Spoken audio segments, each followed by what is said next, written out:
ngaturaken salam karaharjan dumateng panjenengan sedaya ingkang sampun sami rawuh saha ngaturaken agunging panuwun awit panjenengan sampun kersa rawuh inggih angrawuhi pahargyan Natal ing sonten punika. Syukur dumateng Gusti awit kita saged pepanggihan nyatunggil wonten ing padalanipun Gusti kanthi kabingahan lan kanthi karaharjan. Bapak Ibu lan para sedherek kinasih, sumangga kita sami mareksuan wonten ing ngarsanipun Gusti. Kita lumebet ing pangibadah. Sumangga kita sami ngaturaken puja-puji konjuk dumateng Gusti.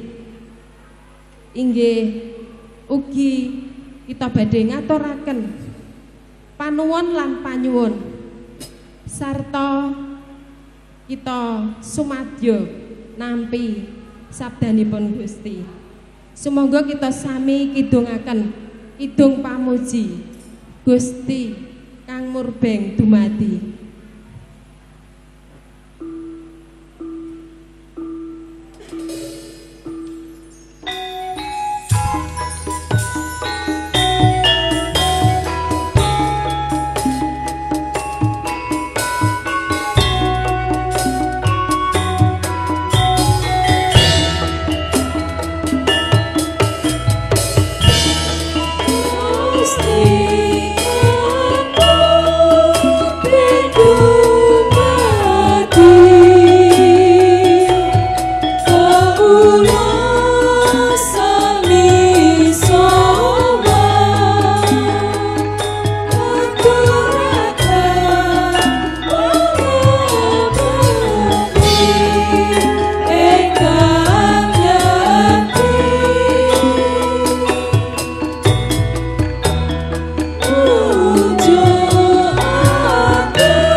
kalimantan ing sonten punika kasuwun dumateng Bapak Pendhita Teguh Karyanto kaaturan badhe mbikak ing pandonga.